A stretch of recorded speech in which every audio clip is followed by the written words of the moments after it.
जमलेल्या माझ्या शिवसैनिक बांधवांनो, भगिनींनो आणि मातांनो,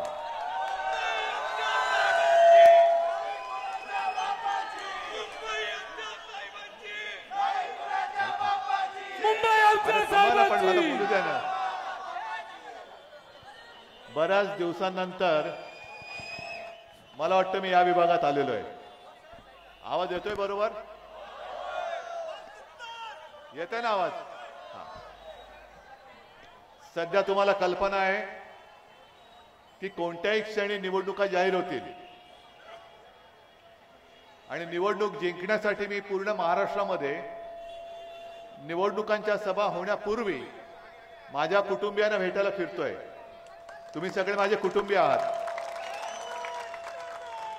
आता कोणीतरी म्हणेल तुम्ही पण कुटुंबीय म्हणतायत आणि मोदीजी पण म्हणतायत मेरा परिवार. पण तुम्हाला सगळ्यांना माहिती आहे, हे फटाके आता नका लावू, जरा थांबा, की कोरोनाच्या काळामध्ये मी मुख्यमंत्री होतो. एक वेगळं संकट केवळ महाराष्ट्रावर नाही तर पूर्ण जगावरती आलं होतं. आणि तेव्हा मी एक संकल्पना राबवली होती, माझे कुटुंब माझी जबाबदारी. माझे कुटुंब माझी जबाबदारी. आता कुटुंब माझं आहेच.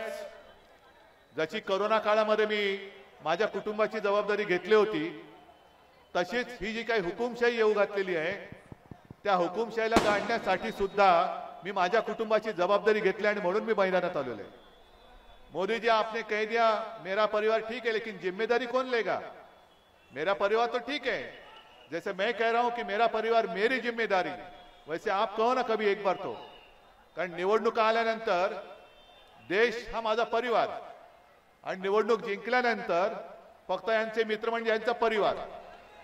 तसं पाहिलं तर यांच्या परिवारामध्ये, म्हणजे मी राजकीय म्हणतोय, फक्त सत्तेची खुर्ची याचं त्यांच्याशी नातं आहे, बाकी कोणाचं कोणाशी नातं नाहीये.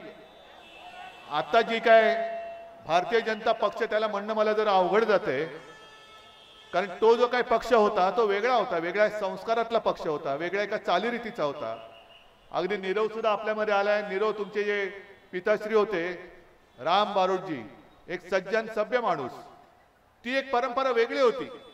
तेव्हा आपण भारतीय जनता पक्षाबरोबर होतो, पण ज्या वेळेला हा भारतीय जनता पक्षाचा भाडखाऊ जनता पक्ष झाला तेव्हा मी त्यांची संगत सोडून दिली. आणि आता सुद्धा इथे जे कोणी दिव्य प्राणी आहेत त्यांची भाषा काय हे तुम्हाला माहिती आहे, तुम्ही ऐकताय. म्हणजे ही अशी सगळी भाषा बोलणारी माणसं आज त्यांना प्यारी झाले. पण जो परिवार, जी माणसं पक्षासाठी ज्यांनी खस्ता खाल्ल्या, त्याग केला, अशी लोक त्यांना नकोय. म्हणजे कोणी गुंडागर्दी करणारी लोक, भ्रष्टाचारी लोक सुद्धा चालतील. म्हणजे मी जे म्हणतो ना, महाराष्ट्रामध्ये फिरतो तेव्हा माझ्या सभांमध्ये बोलतो की जसं समर्थ रामदास म्हणाले होते की महाराष्ट्र मराठा ते तुका मेळवावा, महाराष्ट्र धर्म वाढवावा, तसं आता या भाडखाऊ जनता पक्षाने म्हटलंय भ्रष्ट ते तुका मेळवावा, भाजपा पक्ष वाढवावा. म्हणजे सगळे तू किती भ्रष्टाचार केलायस, त्यांच्याकडे ते पाठवतात. ईडी, सीबीआय, इन्कम टॅक्स, कितीचा भ्रष्टाचार आहे? 5 कोटीचा, जाऊ दे गरीब आहे. 50 कोटी, 100 कोटी, हा जरा बाजूला आहे.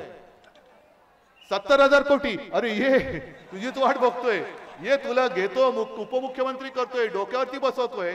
भ्रष्टाचाराच्या विरुद्ध, तुझ्याच भ्रष्टाचाराच्या विरुद्ध जी लोक बोंबलत होती त्यांना गाडून टाकू पण तू डोक्यावर बस. मग माझा साधा प्रश्न आहे, 70,000 कोटीचा घोटाळ्याचे ज्यांच्यावरती आरोप केले तो उपमुख्यमंत्री, मग मुख्यमंत्र्याचा घोटाळा किती असेल? असेल ना. आणि अशी सगळी माणसं, त्यांना असं वाटतंय की सगळी लोक ही खोक्यामध्ये बंद होतील. 40 गद्दार फोडले, काही खासदार फोडले म्हणजे उद्धव ठाकरे संपेल, शिवसेना संपेल. हे बघा शिवसेना काय आहे, हिंमत असेल तर संपून दाखवा. आणि मी जाहीर सभेमध्ये विचारतो, ते जे बोलतात की उद्धव ठाकरेंनी बाळासाहेबांचे विचार सोडले, तुम्ही सांगा मी बाळासाहेबांचा एक तरी विचार सोडला का? मी हिंदुत्व सोडलं का? पण आपलं जे हिंदुत्व आहे, जे शिवसेना प्रमुख म्हणायचे, हे त्यांचं वाक्य आहे, माझं नाही, की मला शेंडी जानव्याचं हिंदुत्व पसंत नाहीये, मला देवळात घंटा बडवणारा हिंदू नकोय, मला अतिरेक्यानं बडवणारा हिंदू पाहिजे. आणि कधीही शिवसेना प्रमुखांनी केवळ कोणी म्हणजे अगदी सरळ बोलायचं झालं तर कोणी मुस्लिम आहे म्हणून त्याचा द्वेष नाही केला. तो जर का माझा देशभक्त असेल, देशप्रेमी असेल, तर तो धर्माने कोणी असेल तरी तो आमचा आहे, हे आमचं हिंदुत्व आहे. आणि म्हणून ते जे म्हणायचे की माझं हिंदुत्व हे राष्ट्रीयत्व आहे, आमचं हिंदुत्व हे राष्ट्राशी जोडलेलं आहे. आणि म्हणून अनेक असंख्य मी जिथे जिथे जातोय मुस्लिम लोक सोबत येत आहेत, ख्रिश्चन लोक सोबत येत आहेत. का येत आहेत? कारण त्यांना माहिती आहे की भारतीय जनता पक्षाचं म्हणजे मी जे मगाशी या सभेत बोललो की आज सगळे देशभक्त एकत्र येत आहेत, सगळे देशभक्त एकत्र आहेत आणि द्वेषभक्त म्हणजे दुसऱ्याचा द्वेष करतात ते सगळे भाडकाऊ जनता पक्षामध्ये आहेत. हा भाडोत्री जनता पक्ष आहे. त्याच्यामुळे उद्याची लढाई ही देशभक्त विरुद्ध द्वेषभक्त, जे द्वेष करतात, केवळ द्वेष आणि द्वेष. आणि मग मला खरोखर ती जी काही जुनी पिढी आहे, जसं नीरव आपल्यामध्ये आले, कारण त्यांना ही आत्ताची भाजपा पसंत नाहीये. त्यांच्या सुद्धा कुटुंबियांशी त्यांच्या सुद्धा म्हणजे एवढं निष्ठेने त्याचे वडील भाजपा वाढवण्यासाठी राबले, पण जो निष्ठेने राबला त्यांना वाऱ्यावर सोडून दिलं आणि नको ती लोक डोक्यावरती बसवली. मी मगाशी सभेत एक सांगितलं, तेच पुन्हा एकदा सांगतो की ओरिसामध्ये एक व्यक्ती भारतीय जनता पक्षाने घेतली, त्यांचं नाव जगदेव. तुम्हाला ऐकलं? तुम्ही जगदेव नाव ऐकलंय? मग सांगतो तुम्हाला. ओरिसामध्ये नवीन पटनायक मुख्यमंत्री आहेत, त्यांच्या पक्षात ते होते. पण नवीन पटनायकांनी 1-1.5 वर्षापूर्वी त्यांना पक्षातून हाकलून दिलं. हाकलून देण्याचं कारण काय? तर त्या माणसाने भारतीय जनता पक्षाच्या कार्यकर्त्यांवरती गाडी घुसवली होती.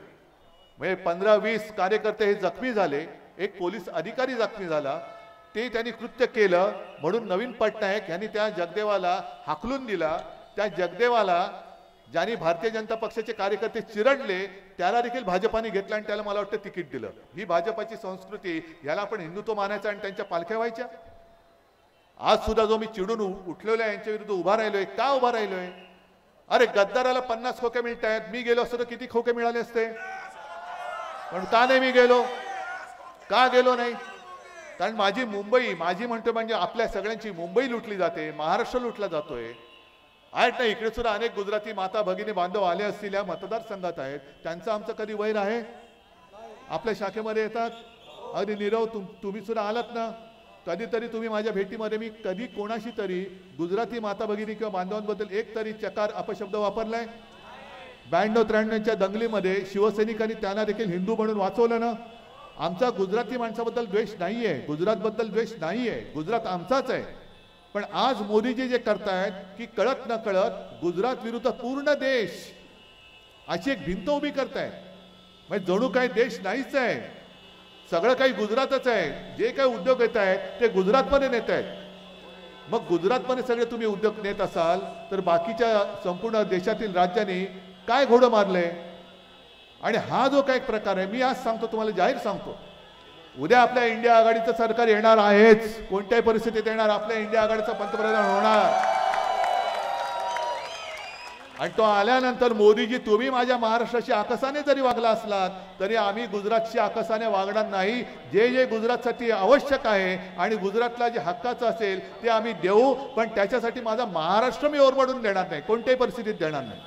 माझ्या महाराष्ट्राचं जे हक्काचं आहे. मग तुम्ही डायमंड मार्केट तिकडे घेऊन गेलात, हिरे उद्योग नेलात, क्रिकेटची फायनल नेलीत, फिल्मफेअरचं नेलात, टाटा एअरबसचा कारखाना नेला. आज जे आपल्या देशात 3 सेमीकंडक्टरचे उद्योग येत आहेत, जवळपास 80,000 ते 1,00,000 प्रत्यक्ष अप्रत्यक्ष रोजगार उपलब्ध होणार. त्यातले 2 तुम्ही गुजरातला देऊन टाकले. द्यायचा होता ना उत्तर प्रदेशला, द्यायचा होता ना बिहारला, एक आसामला दिलात. पण हे जे काय तुम्ही भेदभावाचं राजकारण करताय ते आम्ही करणार नाही. आणि ही नुसती जमलेली गर्दी नाही तर ह्या सगळ्या माझ्या धगधगत्या मशाली आहेत ना रे. ह्या सगळ्या मशाली उद्या येणाऱ्या निवडणुकीची वाट बघतायत आणि निवडणूक आल्यानंतर तुमची हुकुमशाही गाडण्यामध्ये माझा शिवरायाचा महाराष्ट्र नंबर 1 वर असेल ही खात्री बाळगतो. हे त्यांना मी आव्हान देतो आणि आपल्याला शुभेच्छा देऊन आपली रजा घेतो. जय हिंद, जय महाराष्ट्र. एबीपी माझा, उघडा डोळे बघा नीट.